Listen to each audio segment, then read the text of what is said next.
ప్రపంచంలోనే అత్యధిక జనాభా కలిగిన దేశంలో సభలు సమావేశాలంటే భద్రతా ఏర్పాట్లు పటిష్టంగా ఉండాలి.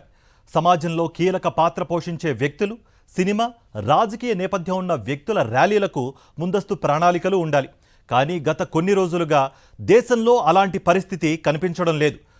స్వతంత్ర భారతంలో సర్వం రాజకీయమయమైన ప్రస్తుత సమయంలో సభలు సమావేశాల ఏర్పాట్లు, భద్రతా అంశాలు కూడా రాజకీయంతో ముడిపడిపోయాయి. దీంతో అమాయకులు ప్రాణాలు గాల్లో కలిసిపోతున్నాయి.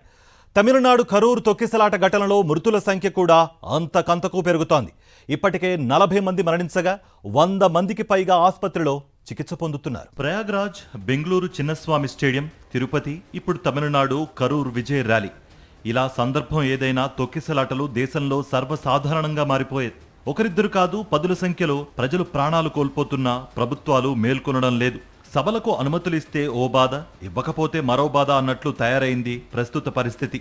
సభలు, సమావేశాలు, ర్యాలీల అనుమతులు రాజకీయ కారణాలతో ముడిపడి ఉండడంతో అన్ని పార్టీలకు తొక్కిసలాట ఘటనలు రాజకీయ అస్త్రంగా మారుతున్నాయి. తమిళనాడు కరూర్ తొక్కిసలాట ఘటనలో మృతుల సంఖ్య పెరుగుతూనే ఉంది.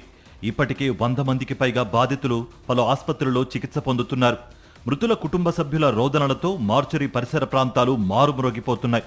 మృతుల కుటుంబాలకు రాష్ట్ర, కేంద్ర ప్రభుత్వాలతో పాటు టీవీకే అధ్యక్షుడు విజయ్ పరిహారం ప్రకటించారు.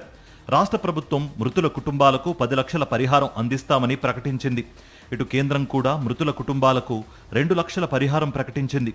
టీవీకే అధ్యక్షుడు విజయ్ 20 లక్షల చొప్పున పరిహారం అందిస్తామని ప్రకటించారు. తొక్కిసలాట తర్వాత ఎటువంటి అవాంఛనీయ ఘటనలు జరగకుండా ఉండేందుకు నీలంకరాయిలోని విజయ్ ఇంటి వద్ద భారీ బందోబస్తును ఏర్పాటు చేశారు. 20 మంది సిఆర్పీఎఫ్ పోలీసులను మోహరించారు.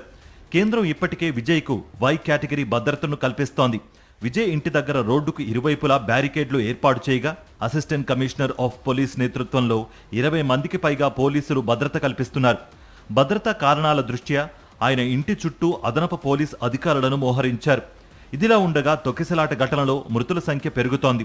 ప్రభుత్వ ఆసుపత్రిలో చికిత్స పొందుతూ మరొకరు ప్రాణాలు కోల్పోయినట్లు అధికారులు తెలిపారు. మిగిలిన క్షతగాత్రులకు చికిత్స అందుతోంది. శవ పరీక్షలు పూర్తయిన మృతదేహాలను వారి బంధువులకు అప్పగించారు.